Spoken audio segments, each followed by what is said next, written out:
Tapi gila ya, gimana ya rasanya pakai lipstick yang berbahan dasar serangga. Nah ini kayaknya mulai aneh nih ya teman-teman. Jadi pada abad ke-12, Hi guys, it's Rita and welcome back to Cerita.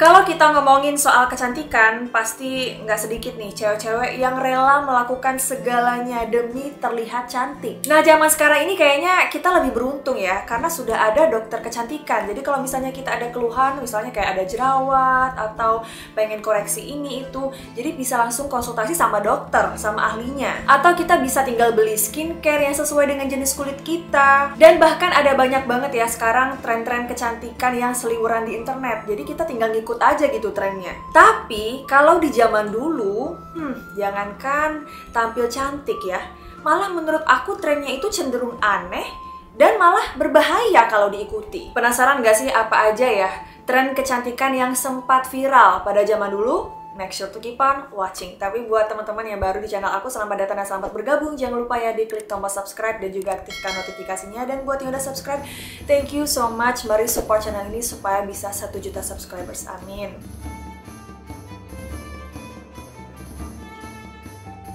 Nah, dulu banget itu Ratu Cleopatra bikin lipstick dengan berbagai bunga, sisik ikan, terus semut yang udah dihancurkan, dan juga karmin. Dan lebih ekstrimnya lagi, mereka bakalan pakai serangga juga. Kemudian itu bahan-bahannya ditumbuk dan digabungin tuh sama bunga tadi, semut, dan juga karmin. Sehingga terciptalah lipstick yang berwarna merah merona dan digunakan di area bibir. Tapi by the way, sisik ikan buat apa kak? Nah, sisik ikan ini supaya tampilan lipstiknya itu lebih shiny, lebih berkilau. Karena kan pastinya zaman dulu itu mereka belum ada pengetahuan ya soal bahan-bahan skincare gitu, atau bahan-bahan makeup. Jadi yang ada tuh cuma sisik ikan, makanya ya mereka manfaatkanlah sisik ikan itu. Dan juga pada zaman Mesir kuno ini, makeup terutama lipstik, ini tuh bisa jadi penentu kasta atau status sosial mereka. Jadi nggak heran kalau pada zaman Mesir kuno, baik laki-laki ataupun perempuan, ya mereka pada pakai makeup dan pakai lipstick. Tapi gila ya, gimana ya rasanya pakai lipstick yang berbahan dasar serangga, semut, sisik ikan. Mereka nggak takut kejilat apa? Soalnya kan kita aja yang pakai lipstick yang sekarang yang sudah bahannya pasti aman gitu ya. Karena kan suka kayak gini kan, gitu. Kalau mereka kayak gitu gimana rasanya ya?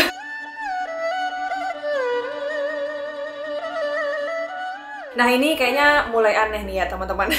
Jadi pada abad ke-12, gigi yang diwarnai hitam menjadi lambang kecantikan para wanita Jepang. Praktik menghitamkan gigi ini sebenarnya juga dilakukan di negara lain seperti India, Asia Tenggara, Amerika Selatan, dan juga Kepulauan Pasifik. Di Jepang sendiri, praktik ini disebut dengan ohaguro, yang populer di zaman Heian, yaitu mulai dari abad 8 sampai ke abad 12. Tradisi ohaguro ini dilakukan oleh wanita bangsawan dan juga wanita-wanita kelas atas, sehingga menjadi tren di kalangan masyarakat. Untuk menghitamkan gigi pun tidak dilakukan secara sembarangan ya. Pertama, pewarna yang akan dicampur ke dalam minuman harus dibuat dengan metode khusus kanemizu.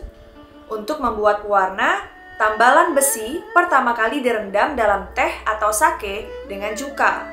Ketika besi mengoksidasi, cairan akan berubah menjadi hitam. Nah, rasa pewarnanya ini cukup keras. Jadi mereka bakalan nambahin rempah-rempah seperti cengkeh, kayu manis, supaya rasanya tuh ya nggak jelek-jelek amat gitu. Nah, setelah campuran-campuran ini diaplikasikan ke gigi, maka otomatis gigi pun akan berubah warna menjadi hitam. Dan supaya giginya tuh tetap hitam terus, proses ini tuh akan dilakukan setiap hari atau beberapa hari sekali gitu. Tidak diketahui secara pasti mengapa wanita Jepang menghitamkan gigi mereka. Namun sebuah teori mengatakan bahwa ohaguro ini dilakukan wanita supaya dia tidak selingkuh dari suaminya. Karena logikanya gigi hitam akan terlihat kurang menarik ya di mata pria lain. Namun, ilmuwan sosial Jepang modern menolak teori ini. Dia mengatakan bahwa wanita Jepang menikmati kebebasan dalam hidup mereka. Dan tradisi ohaguro ini dilakukan untuk menunjukkan kedewasaan seorang wanita.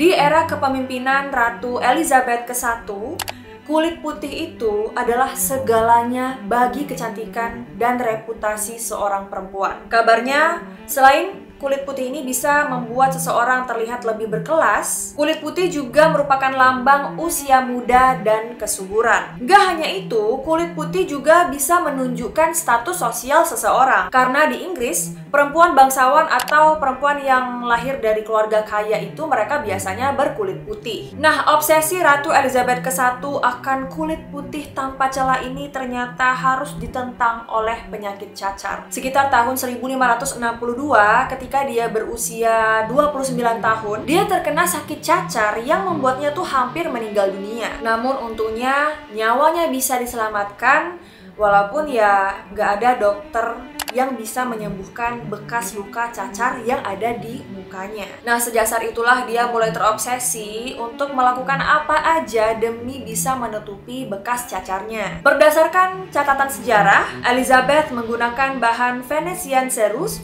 untuk mencapai kulit putih dan menutupi bekas cacarnya. Venetian cerus adalah campuran dari timah putih dan cuka, dan Ratu Elizabeth selalu menggunakannya di kulit wajah hingga lehernya. Meskipun ramuan bahan antara timah putih dan cuka ini dipercayai bisa menutupi noda hitam di wajah, namun tentu aja ramuan ini tuh memiliki efek yang sangat buruk terhadap kulit. Dan selain timah putih dan cuka, dikabarkan juga Ratu Elizabeth menggunakan bahan lain seperti belerang, terpentin, dan merkuri, yang tentu saja bahan-bahan ini tuh punya efek yang sangat buruk bagi tubuh manusia. Nah, kayaknya tren kulit putih bagi orang Eropa ataupun Amerika udah nggak zaman lagi ya teman-teman, karena di sekarang ini mereka malahan berlomba-lomba pengen punya kulit yang tan atau eksotis atau gelap. Bahkan mereka sampai rela tuh jemur-jemuran di pantai. Di Bali tuh banyak kan bule-bule yang jemur-jemuran di pantai supaya bisa dapat kulit seperti orang Indonesia gitu, kulitnya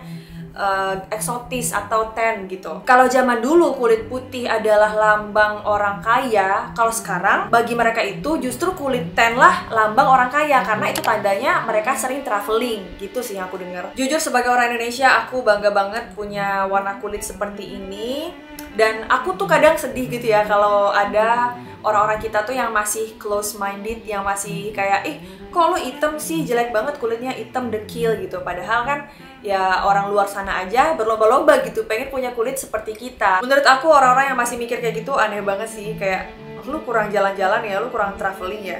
Sombong amat. Menurut aku standar kecantikan cewek itu nggak harus putih, tapi harus bisa menerima diri sendiri. Karena ketika kita udah bisa menerima diri sendiri, menerima kekurangan dan kelebihan kita akan mulai percaya diri, dan saat kita percaya diri, aura positif kita terpancar, dan orang-orang itu akan senang ngelihatnya. So, just be yourself and be proud of who you are.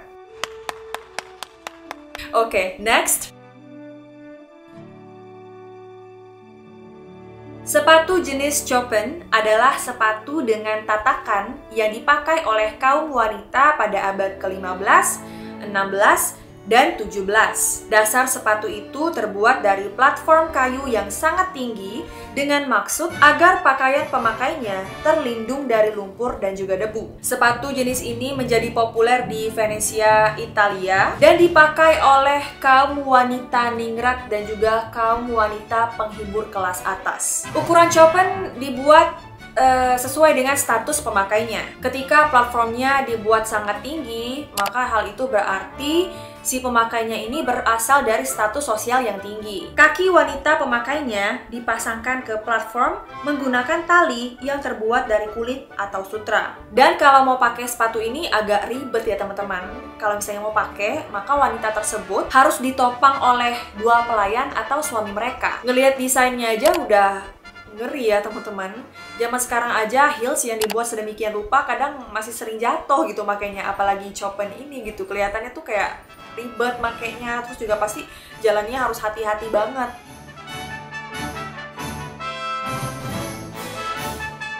Orang yang pertama kali berjasa mempopulerkan penggunaan wig di Prancis masa itu adalah Raja Louis ke-13. Raja Louis ke-13 ini memiliki masalah rambut sejak dia masih kecil. Bisa dibilang dia tuh botak. Sehingga dia pun punya ide untuk pakai rambut palsu sejak tahun 1624 saat dia baru berusia 25 tahun. Selain itu, dia juga akan menggunakan sepatu berhak tinggi untuk memperbaiki penampilannya karena dia itu orangnya agak pendek. Akhirnya tren fashion ini menjadi populer di kalangan bangsawan yang lain, termasuk pula Raja George ke-1 dari Britania Raya. Penerus Louis ke-13 yaitu Louis ke-15 juga mengadopsi gaya berpakaian ayahnya yang akhirnya memberi kontribusi terhadap penyebaran wig di sebagian besar negara-negara Eropa. Saat itu, wig juga digunakan untuk menunjukkan status seseorang. Semakin besar wig yang dia pakai, maka semakin dia mempunyai kedudukan tinggi. Nah, kalian pasti tahu dong Ratu Marie Antoinette. Dia adalah seorang fashion icon yang berasal dari Prancis. Nah, dia tuh sering banget ya pakai wig yang gede-gede banget kayak gini. Bahkan banyak banget lukisan-lukisan dia pakai wig yang beragam gitu bentuknya. Ada yang hiasannya kapal lah, pokoknya unik-unik. Nah, wig mereka itu dibuat dengan bahan apa sih? Nah, wig mereka itu dibuat dengan menggunakan rambut kuda, rambut manusia, wool, dan juga lain-lain. Tapi yang pasti paling mahal itu adalah yang rambut manusia. Tapi kasihan juga sih pada zaman itu harus pakai wig, pasti berat banget ya rasanya dan juga risih di kepala. Oke guys, I think that's all for today's video. Thank you so much for watching. Semoga video ini bermanfaat dan bisa menemani waktu kalian. Kalau misalnya kalian mau part 2, komen di bawah, atau kalau misalnya kalian mau request aku bikin cerita yang lain juga boleh DM aku di Instagram atau follow deh sekalian ya @rita.nurmaliza. Kalau misalnya kalian suka video ini, make sure untuk like, comment, share, and subscribe, and turn on post notification supaya kalau aku upload video baru kalian tidak ketinggalan. I love you all and I'll see you in my next video. Bye guys. Guru ini dilakukan supaya wanita ini tidak menutupi bekas luka cacanya. Dah.